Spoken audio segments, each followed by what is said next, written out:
Croeso cynnes i'r sesiwn wybodaeth ar gyfer rhaglen Darpar CALU. Y gobaith yw, erbyn diwedd y sesiwn, y byddwch yn deall mwy am y rhaglen ac am y broses sy'n arwain at gael eich asesu ar gyfer statws cynorthwyydd addysgu lefel uwch. Heilwen Lloyd ydw i, cydlynydd dysgu proffesiynol i gynorthwyydd addysgu dros rhanbarth Erw. Rwy'n falch o gael cwmni dau gyfaill a gwna'i gadael iddyn nhw cyflwyno'u hunain. Helo, Wendy Williams ydw i. Fi ydy cydlynydd y llwybr dysgu i gymorthyddion addysgu ar gyfer rhanbarth gwe dros Gogledd Cymru. Siwmai, enw i Daniel. Dwi yr un peth yn gyfrifol am y llwybr dysgu a cymorthyddion yn y De-ddwyrain yn rhanbarth GCA. Croeso i chi gyfeirio cwestiynau atom, bydd ein manylion cyswllt yn dilyn ar ddiwedd y sesiwn. Sleid nesaf, gwylwch yn dda, Dan. Yng Nghymru, dyfarnir statws CALU gan Lywodraeth Cymru yn unig. Mae'n gynllun sy'n adnabod y rhai sydd ar gallu ysgwyddo mwy o gyfrifoldeb am gefnogi addysgu. Sleid nesaf. Dyma animeiddiad sy'n disgrifio'r broses.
Nod y broses yw eich cefnogi drwy'r rhaglen ddatblygu 4 modiwl.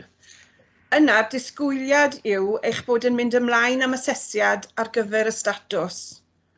Rhaid pwysleisio, mae yng Nghymru drwy'r rhaglen yma'n unig cewch fynediad at yr asesiad. Dylai rhai sy'n ymgeisio am y statws arddangos arfer effeithiol iawn a pharhaus yn ysgrifyddion y safonau proffesiynol ar gyfer cynorthwyo addysgu. Drwy gydol y rhaglen, byddwn yn gofyn i chi gyflawni gwaith ysgrifenedig fel tystiolaeth eich bod yn arddangos hyn. Dwi eisoes wedi sôn am y safonau proffesiynol ar gyfer cynorthwyo addysgu. Mae rhai ohonoch wedi clywed am rhain yn barod, ond efallai rhai ohonoch yn meddwl, wel, beth yn y byd mae hon yn sôn amdano? Mae'r safonau'n weithredol ers Medi 2019 ac ar gael i bob cynorthwyydd addysgu neu CALU mwyn myfyrio ar ei arferion ac i nodi ei dysgu proffesiynol. Daw hyn a phroffesiynoldeb y rôl yn unol â rôl athrawon a phenaethiaid. Diolch Heilwen. Fel soniodd Heilwen yn gynharach, mae'r safonau yma wedi bod yn gyfredol ar gyfer cynorthwywyr addysgu ac cynorthwywyr addysgu lefel uwch ers Medi 2019. Ac mae gennym ni 5 safon gyda gwerthoedd ac ymagweddau cyffredin sy'n eistedd yng nghanol y safon. Mae'r llun nesaf yn cwmpasu hynny. Welwch chi, yng nghanol y safon, yng nghanol y safonau, mae gyda ni gwerthoedd ac ymagweddau cyffredin. A byddwn nhw'n edrych ar rhain trwy gydol y rhaglen i weld sut ydyn ni yn ymgorffori rhain a fewn yn arfer yng Nghymru. Hefyd, wedyn, mae gyda ni 5 safon, sef addysgeg, arweinyddiaeth, dysgu proffesiynol, arloesi a cydweithredu. A dyma fydd sail y rhaglen. Byddwn nhw'n edrych ar rhain mewn I fanylder gan ymchwilio beth yw arfer effeithiol a pharhaus ym mhob un o'r safonau hynny. Dylai cynorthwywyr addysgu lefel uwch ceisio cyrraedd y safon uchaf hynny, sef y statws arfer effeithiol a pharhaus. A byddwn nhw'n gofyn I chi edrych yn fanylach ar beth yw ei fod yn cynorthwywyr addysgu sydd o safon gan astudio beth yw I arfer effeithiol a pharhaus yn eich arfer. Fel soniais I hefyd, byddwn nhw'n edrych ar y gwerthoedd ac ymagweddau cyffredin, gan feddwl beth yw hwn yn golygu I ni fel ymarferwyr proffesiynol yng Nghymru. Ydyn ni'n arfer ein iaith yn diwylliant? Ydyn ni'n ardal hawliau'n dysgwyr? Ydyn ni'n rhoi sylw I llythrennedd a rhifedd a chymwysedd digidol yn ein gwaith? Ydyn ni fel gweithwyr proffesiynol yn ddysgwyr proffesiynol yn ein hunain? Ydyn ni'n gweld ein rôl o fewn y system, dim ond yn ysgol ni yn ein ehangach na hynny? Ac ydyn ni'n gweld fod hawl proffesiynol gyda ni I fod mewn ysgol sy'n gweld ei hun fel ysgol fel sefydliad sy'n dysgu? Dwi nawr yn mynd I pasio ymlaen at Wendy sydd yn mynd I ceisio sôn mwy am y broses o ymgeisio. Dawd y ti, Wendy. Diolch, Dan. Mwyn ymgeisio ar gyfer y rhaglen datblygu CALU, bydd angen I chi gwblhau ffurflen gais. Fe gewch y linc i'r ffurflen gais ar safle we eich consortia, a mae'n bwysig iawn defnyddio eich cyfrif hwb. Gwnewch yn siŵr eich bod yn ateb pob cwestiwn ac eich bod yn cael cymeradwyaeth a chefnogaeth eich pennaeth. Mae'n syniad da I ddangos eich ffurflen i'r pennaeth. Gwnewch yn siŵr eich bod yn rhoi atebion trylwyr. Mae'n bwysig eich bod yn cynnwys digon o wybodaeth, peidiwch â gwneud cam a'ch hunain, a dyddiad cau ar gyfer cyflwyno eich cais yw'r tachwedd yr ugeinfed. Sleid nesaf gwelwch yn dda, Dan. Ar ôl cwblhau'r rhaglen Darpar CALU, y disgwyl yw eich bod yn mynd ymlaen I ymgeisio ar gyfer asesiad statws CALU. Mae'n gydnabyddiaeth o'r gwaith yr ydych chi'n gwneud yn eich barod, a pwrpas yr asesiad I roi cyfle I chi ddangos yr holl waith caled yr ydych yn gwneud yn ddyddiol yn eich ysgol, a sut mae hyn yn cyfateb i'r safonau proffesiynol newydd. Sleid nesaf, Dan. Felly beth ydy'r broses asesu? Mae'n seiliedig a beth ydych chi'n neud o ddydd I ddydd rwan yn eich ysgol. A nid ydy o'n fwriad bod o'n waith ychwanegol I chi, nac i'wch cydweithwyr, nac I benaethiaid. Mae fod yn rhan o drefniadau arferol yr ysgol.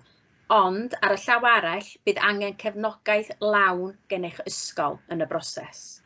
Sleid nesaf, gwelwch yn dda, Dan. Felly, sut ydych chi'n mynd ati I ymgeisio ar gyfer asesiad? Yn gyntaf, ar ôl cwblhau y rhaglen Darpar CALU, mae'n ofynnol I chi sicrhau bod ganddoch chi gymwyster lefel 2 mewn Cymraeg neu Saesneg ac mewn mathemateg. Ac fe gewch chi restr faith o gymwysterau sy'n cyfateb I lefel 2 ar safle we eich consortia. Mae lefel 2 yn golygu ec mewn lefel O neu ec mewn tegau. Bydd hefyd angen I chi gael profiad o arwain y dysgu o'r dosbarth cyfan heb bresenoldeb yr athro neu athrawes cyn mynd am asesiad.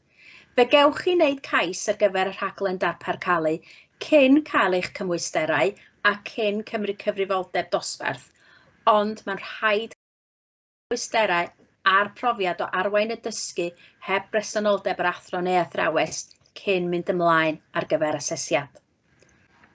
Sleid nesaf, gwelwch o dda, Dan. Felly, beth yw'r rhaglen Darpar CALU? Mae'r rhaglen yn cael ei ddarparu dros 4 modiwl, 4 diwrnod fel arfer. Ond oherwydd yr amgylchiadau presennol, rydym wedi addasu'r rhaglen i fod yn un rhithiol, bydd yn cael ei redeg dros 8 sesiwn hanner diwrnod. Bydd y modiwlau yn datblygu ac yn mynd â chi drwy'r broses o gwblhau myfyrdodau dysgu proffesiynol. Fydd yn hefyd yn cael ei defnyddio yn y broses asesu. Byddem hefyd yn eich tywys i ystyried gwahanol fathau o dystiolaeth ddogfennol sydd yn berthnasol i'ch myfyrdodau dysgu proffesiynol a sut i'w atodi atynt fel rhan o'ch tystiolaeth ar gyfer asesu. Sleid nesaf, gwelwch yn dda, Dan.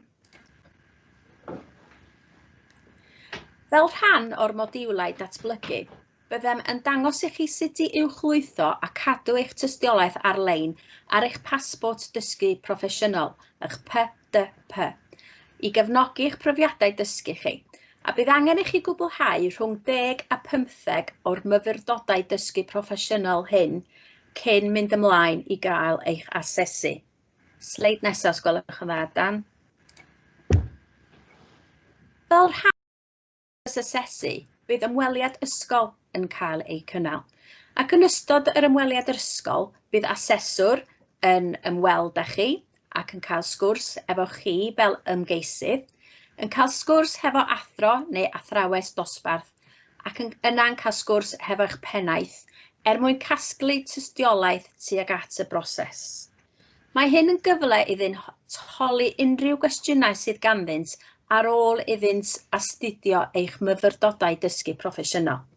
Sleid nesaf, gwelwch yn dda, Dan. Drosodd i Heilwen. Ymrwymiad. Mae hon yn rhaglen uchelgeisiol, ac yn ogystal i'ch ymrwymiad chi, gofynnwn am ymrwymiad wrth eich ysgol drwy eich rhyddhau chi i fynychu'r 4 modiwl datblygu, cael dealltwriaeth o safonau proffesiynol ar gyfer cynorthwyo addysgu a'i gwerthoedd ac ymagweddau cyffredin.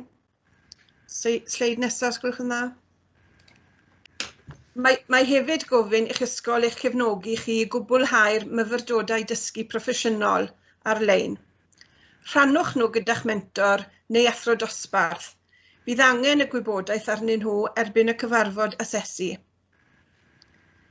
Hefyd, mae disgwyl ymrwymiad ar gyfer y cyfarfodydd asesu.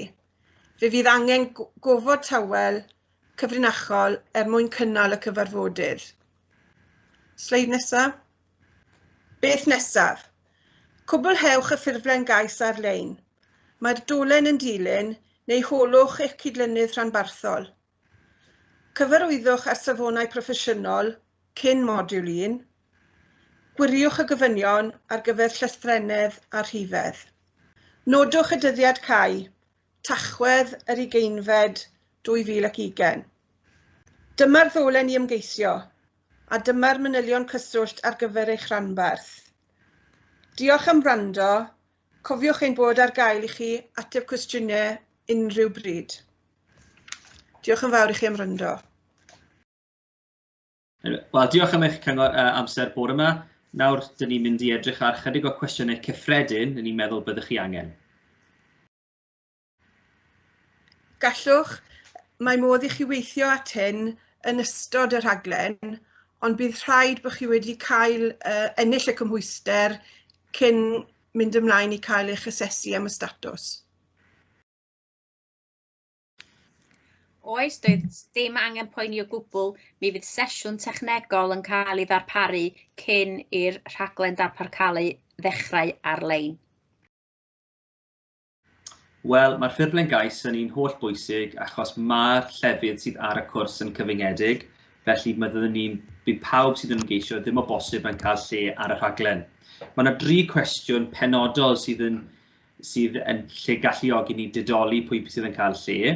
A'r cwestiwn rheini, y cwestiwn 14, 15 ac 16. Mae'r cwestiwn 14 yn sôn, disgrifiwch yn fyr unrhyw ddatblygiad proffesiynol, enghraifft cyrsiau rydych wedi mynychu dros y 2 blynedd diwethaf sydd wedi arwain at wella eich arfer, soniwch fan hyn am unrhyw gyrsiau chi'n meddwl sydd yn fuddiol ar effaith maen nhw wedi cael arnoch chi. Cymryd amser wrth wneud rhain. Ac yn wedyn cwestiwn 15, esboniwch pam rydych yn ymgeisio ar gyfer y rhaglen a pham mae cyflawni statws CALU yw'r cam naturiol nesaf i chi. Yma, ceisiwch gwerthu'ch hunan pam ydych chi eisiau bod yn CALU, pam ydych chi'n teimlo fod hwn bydd y cam nesaf i chi, a ceisiwch beth ni ddim moyn wneud yw gweld rhywun sydd wedi sgwennu hwn mewn cyfnod byr iawn.